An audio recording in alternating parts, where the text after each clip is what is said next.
Yeah, it's called Test Questions Corrections. Okay. And if you click on that, it'll prompt you.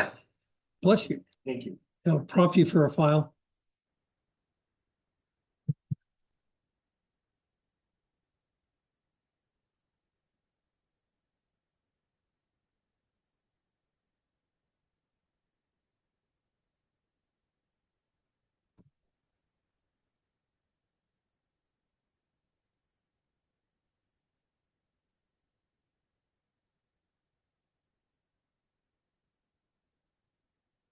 Okay. Lipids. Most of you have heard the term lipids. It's a very old studied class of compounds. And they're mainly divided between saponifiable, meaning they have an ester, and non-saponifiable, meaning they have no esters. And down at the very bottom here, we have triglycerides. And that's probably the most common lipid, but lipids are very, very ubiquitous in the body. Okay, when we get to saponifiable lipids, there's two kinds. The simplest kind, like we work with in this lab this week, contains fatty acids and an alcohol. Complex ones have phosphorus in it, like phospholipids. Non-saponifiable ones typically are your steroids. Who's heard of prostaglandins? Anyone? Okay.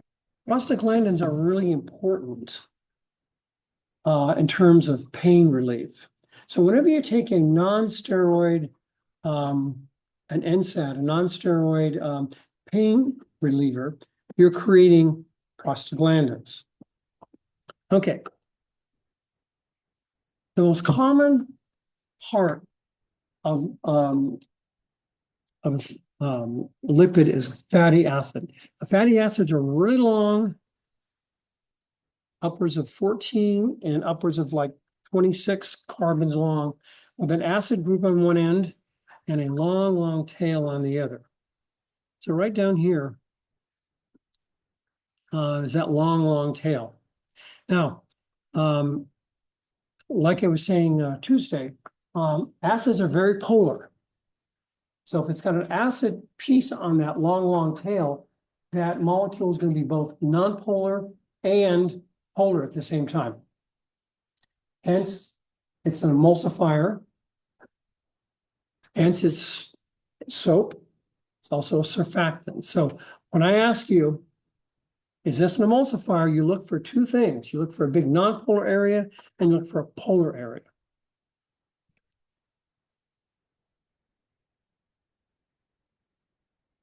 Okay, when fatty acids are in a polar solvent, like water, they form something called a micelle. And a micelle is just a fancy word for a bubble.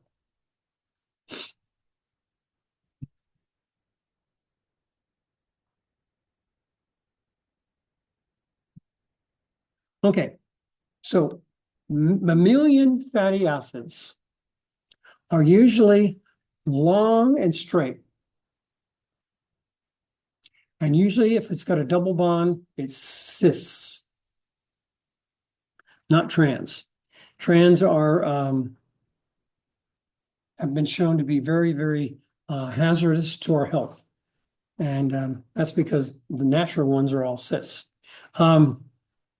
They are even numbered also. And the reason why they're even numbered is your body makes them in units of 2 carbons. So when your body makes fatty acids, it goes 2 at a time. In fact, that's called liponeogenesis. Lipids, new creation. Liponeogenesis. Okay. Now you're going to need to know some fatty acids. I've got a list at the back. That's also on Canvas. of which fatty acids you'll need to know. So when you have no double bonds, the carbon chain is straight. As soon as you put a double bond in, it's going to be a cis double bond, which creates a kink. Like oleic acid. Oleic acid has one double bond.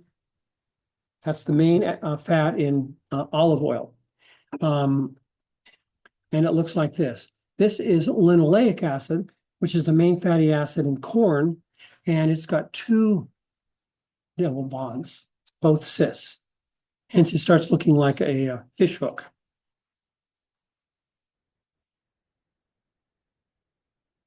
Okay,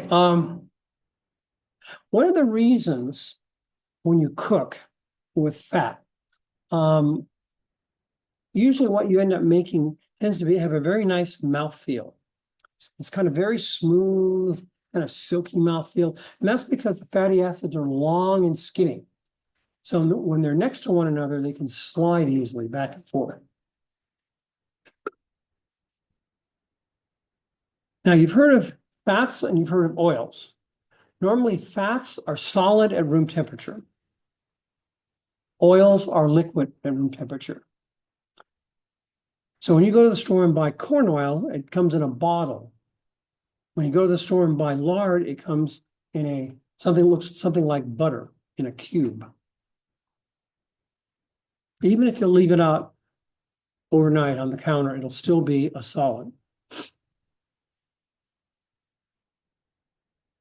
Okay, when we say essential, we're going to run into this in the next chapter on amino acids. There's essential fatty acids and essential amino acids. Essential means we don't make them. We have to consume them. So the foods we eat, make sure it includes essential fatty acids. For example, if the product you're buying is highly processed, it'll probably contain trans fatty acids. Those are unnatural. Okay. Now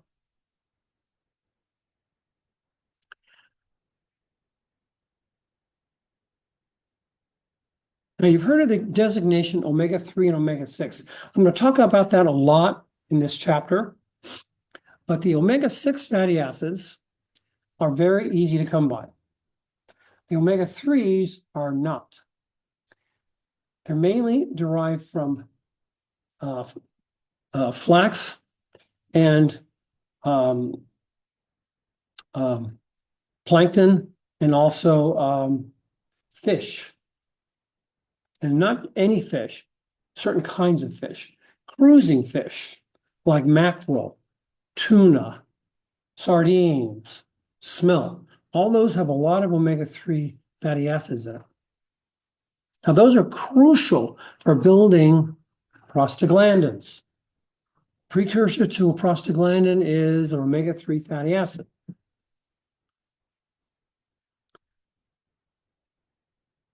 Okay, so fats are usually from animal sources. Oils are from vegetables. Okay, so this is what a triglyceride looks like. Okay, so we've got a 3-carbon, 3-alcohol molecule that glues everything together. That's this guy here, glycerol. So glycerol looks like this.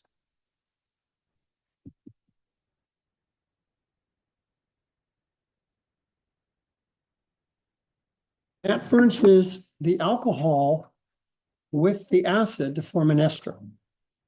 So in this,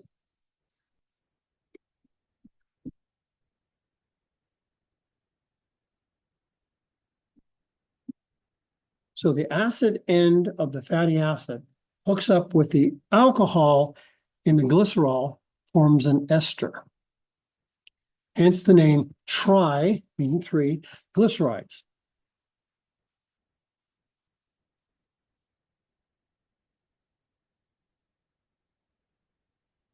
Okay, so like esters in an acidic environment, it'll break up the ester. Ester in an alkaline environment, it will break up the ester. But you get different products with different pH. So in an alkaline environment or a basic environment, we're going to end up with the salts of the fatty acids. So the salts are even more polar than the acid itself because it's now ionic. Ionic is more polar than just a plain old fatty acid. So that's why we always use lye as the alkaline agent to break up the triglycerides.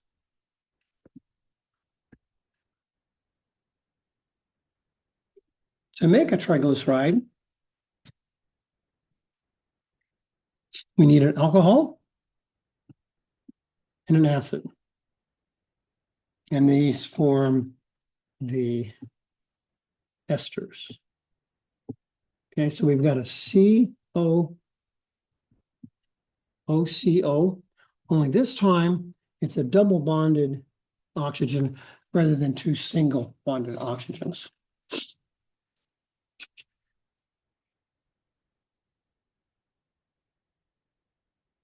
So the term hydrolysis means we're taking apart the ester.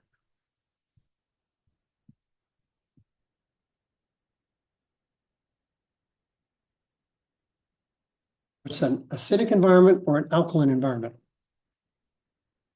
Each of those will break up that triglyceride. And it's broken up into glycerol and the series of fatty acids that were part of the original triglyceride.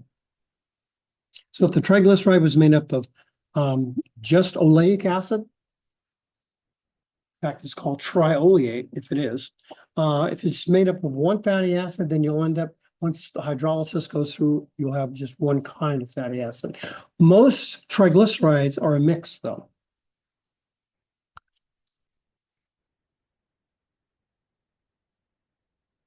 And again, saponification is the hydrolysis in an alkaline environment. Again, hydrolysis is taking the ester apart, and you end up with the salts rather than the acids. So these are all very ionic.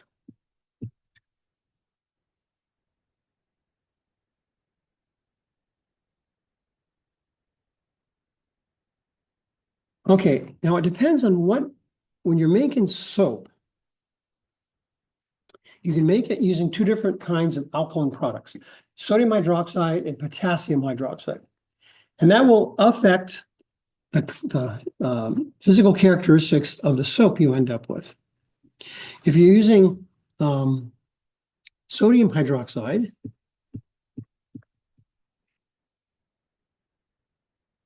that's when you end up with a harder soap. So we're going to find once your soaps settle out for a day or two, they're going to get hard. Just like basically you're making ivory soap in the lab. It's interesting. The Romans they used to have baths, and the Romans, particularly more wealthy Romans, bathed a lot. They had lead pipes that brought water to their home, etc. They also had communal bathhouses. When Rome fell, 500 years AD, the art of making soap was also lost. So one of the vectors of the plague, a vector is a way of a disease being transmitted. One of the vectors was fleas that were on rats. And of course, the rats are attracted to garbage and stuff like that. So some of these peasants, unfortunately, were kind of targets for the rats because they weren't particularly clean. And so it's estimated that the lack of soap helped spread the plague during the Middle Ages.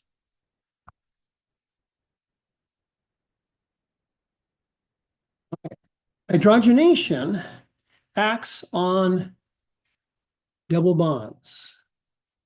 Hydrogenation is taking an alkene and hydrogen gas, H2. What happens is the hydrogen gas goes onto the double bond and turns the double bond into a single bond. Single bonds are more solid as far as soap goes than double bonds. That's why when you look at hard fat, hard triglycerides, there's very little, if any, double bonds. When you look at oils, triglycerides that are oils, like corn oil, you'll find a lot of unsaturated fatty acids. So the more saturated it is, the harder it is. The more double bonds, the more liquid it is. Now back in the 40s and 50s, there's a company called Crisco. Crisco was founded on the premise that lard is bad for you. So they invented a product to substitute for lard. Now, lard is a solid, and it's mostly single bonded fatty acids. Hence, that's why it's a solid at room temperature.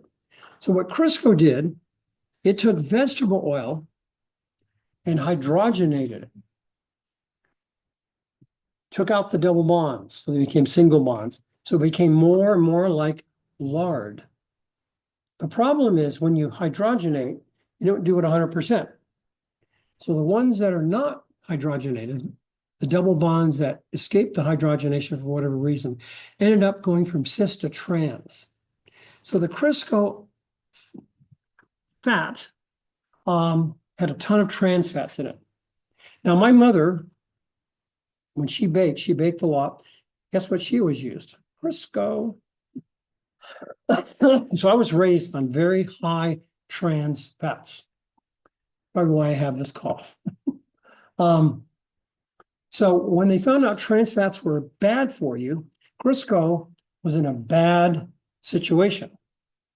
So what they did is they didn't make the shortening that way anymore. They came up with a new method. And basically what they did is the new method has no hydrogenation in it. The new method is blending different fats to get that consistency they want. So Crisco nowadays has no trans in it. Yeah.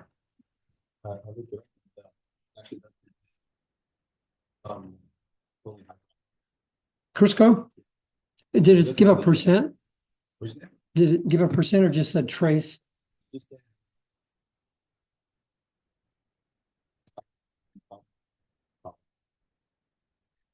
Yeah, well, as soon as you do hydrogenation is when, see, trans fats are more stable than cis because they fit together better. So whenever you mess with those double bonds and you don't create a single bond, it reverts to the more stable version, which is trans.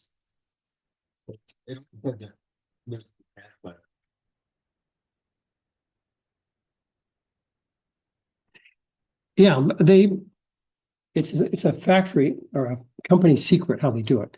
Otherwise, but I was talking to a food scientist at Davis. My degree is from the food science department, and they were saying that it was because of the bankruptcy they were facing, because they had to do something, and that's why they explored using different techniques to get that.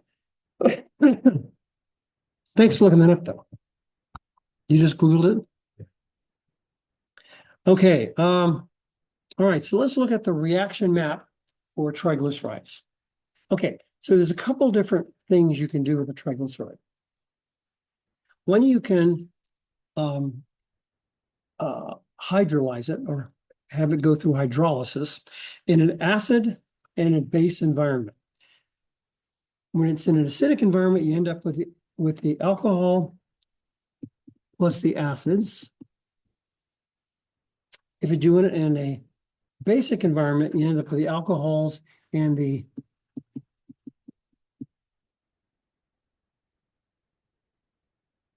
acid salts.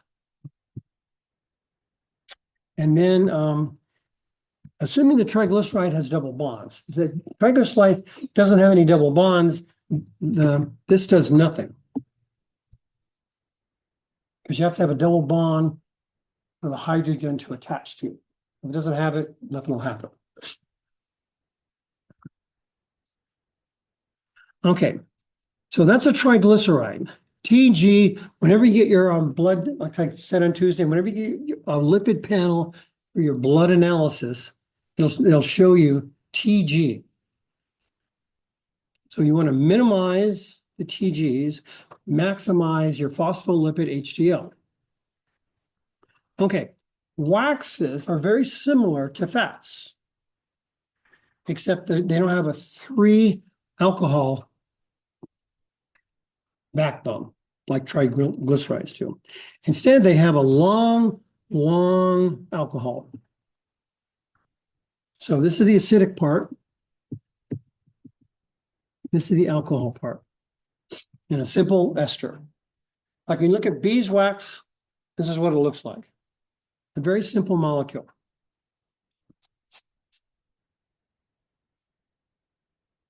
So acid, alcohol forms an ester.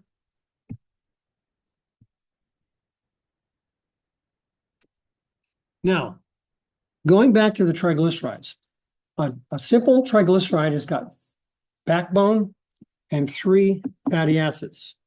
Now, you can get something called a phospholipid by substituting one of the acids with phosphoric acid, forming a ester with phosphoric acid. And phosphoric acid can form 3 esters because it's got three acidic groups on it. On the other side of the phosphoric acid is something called an amino alcohol. Now, the word amine is an NH2. So the most common one of these is choline. Choline is a neurotransmitter. It's, in fact, a lot of pesticides are based on cholinesterase inhibitors. And when you fire a neuron, you shoot a neurotransmitter across, and then it lands on a receptor.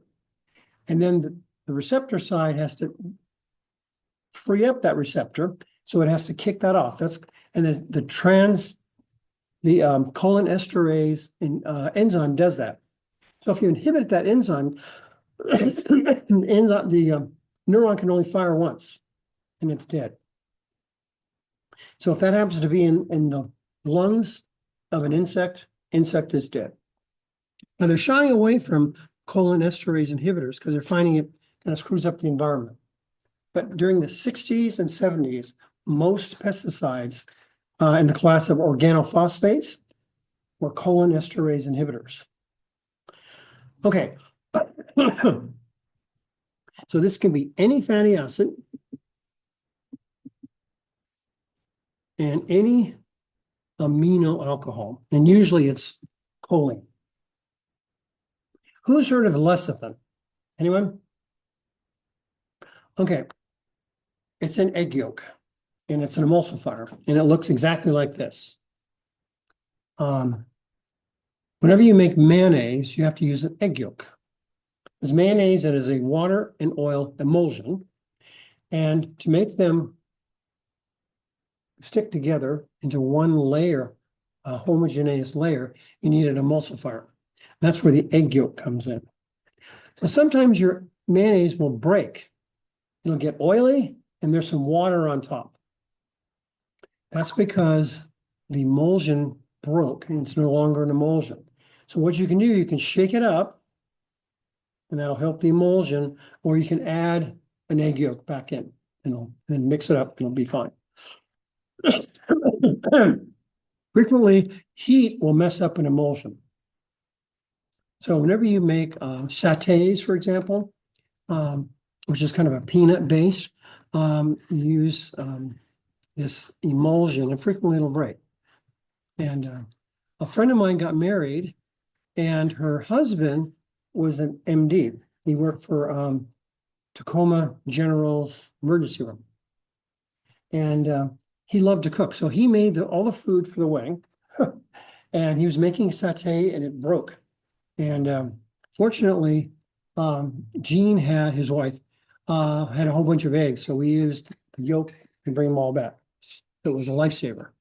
Didn't cost him much either. Okay, so So here's lecithin using choline. And this is what choline looks like. So it is 2 carbons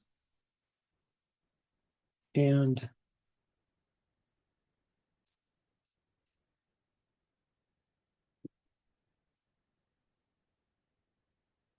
so this is choline. So it's very polar because of the nitrogen.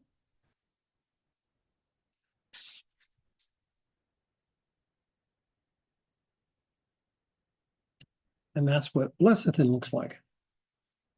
And this can be any fatty acids. Doesn't matter. And so we have one ester here in the yellow, other ester is with the pink.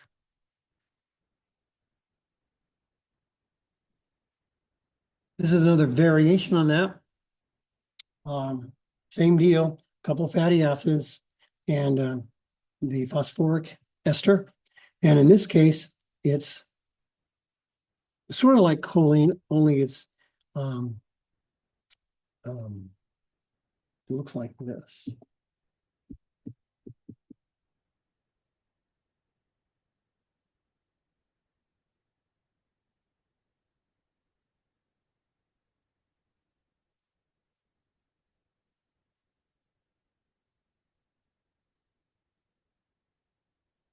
Okay, so you can have other you can have other backbones rather than glycerol, and those come under this sphingolipids. Sometimes you can have sugar units with the lipid. In fact, if you ever have an A1C test, a blood test, frequently diabetics always have an A1C test in their blood panel. And what that does, glucose will stick to red blood cells, and the chemical reaction is a glycolipid reaction. And what A1C test does is it looks at how much glucose is stuck to your red blood cells. And it's a long-term measurement of your blood sugar levels, as opposed to pricking your finger.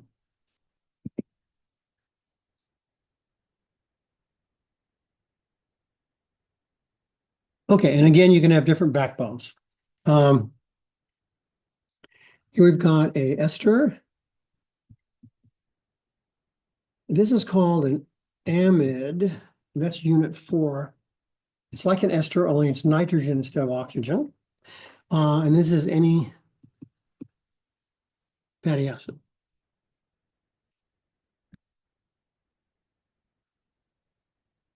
Here's an example of a glycolipid. Here we've got, notice this is galactose. And is this form of reducing sugar?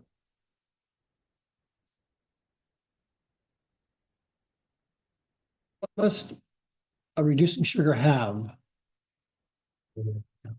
Huh? Hemiacetal, yeah. So this is the OCO, but it's a full acetal. So no, it's not a reducing sugar. Okay,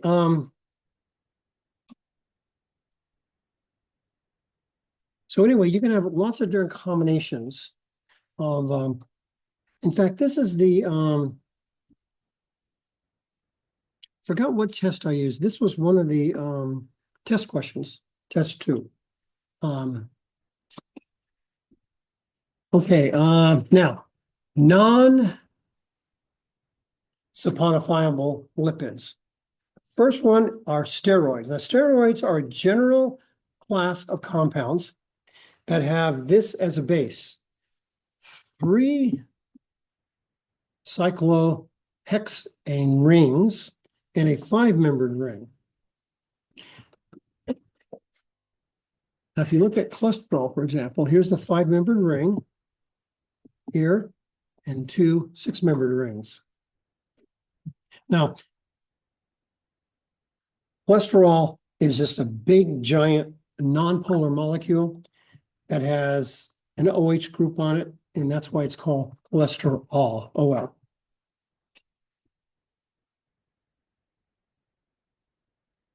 Bile is a really important product produced by the liver. It acts as an emulsifier when you digest fats. So if you get your gallbladder removed, gallbladders store bile. If you get your gallbladder removed, you still make bile, it's just no place to store it. So you're, whenever you eat rich foods that have a lot of fat in it, frequently it takes a long time to digest because there's very little bile present.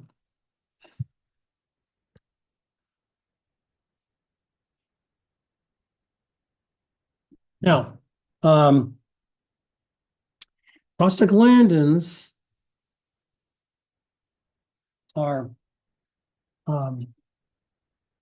really a very important biochemical. They're kind of complicated looking, but one is pain relief. There's one of the prostaglandins, this particular one, will dull your pain. So when you take aspirin, what happens is aspirin inhibits two enzymes in your liver, cyclooxidase 1 and cyclooxidase 2. Those produce prostaglandins. Hence, what happens is the pain relief take an like aspirin or ibuprofen, whatever. The problem, though, it produces this one as well. And while you're getting your pain relief, we also prevent blood clotting. So sometimes that's why they say aspirin will give you stomach ulcers, because the blood in your stomach is not clotting. So if you have a tendency for having clotting issues, you should stay away from aspirin particularly. Okay, and this is arachidonic acid. That's one of the acids you're going to need to know. Okay. Now the difference between these two is not very subtle. We have a carbonyl group and we have a hydroxyl group. That's basically it.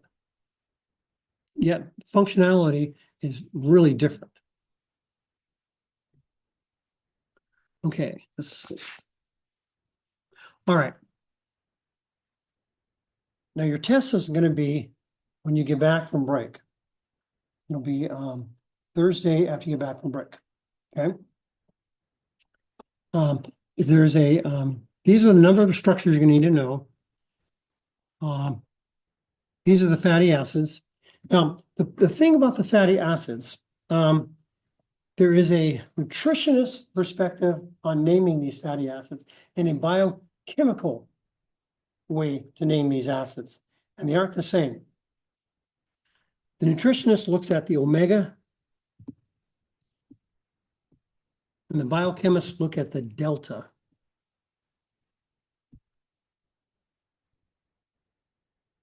And Tuesday, when we get back, I'm going to go into detail on these.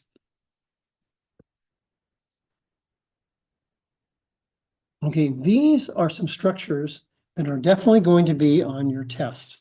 Of the phosphoglycerides, lecithin is the one I want you to know. These aren't as important. This one is, you'll definitely have a test question on that. And I guess that's the last slide.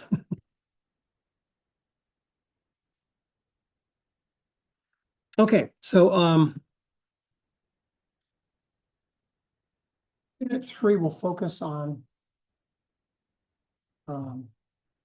also the Tuesday when we get back, I'm going to go into more detail on reactions, multi-step reactions in particular.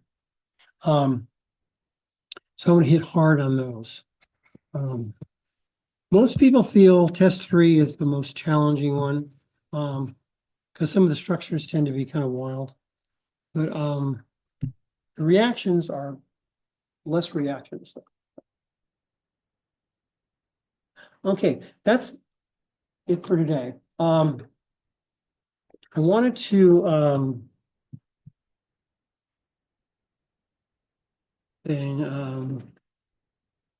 on Canvas, if you go to Files, Unit 3, fatty acids to know. There's a worksheet here on acids, esters, and lipids. Here's the reaction flow chart that I'll give you for the test, but that's where it's located. And the worksheets are basically what I just mentioned. So now, break's coming up. Let me terminate this real fast.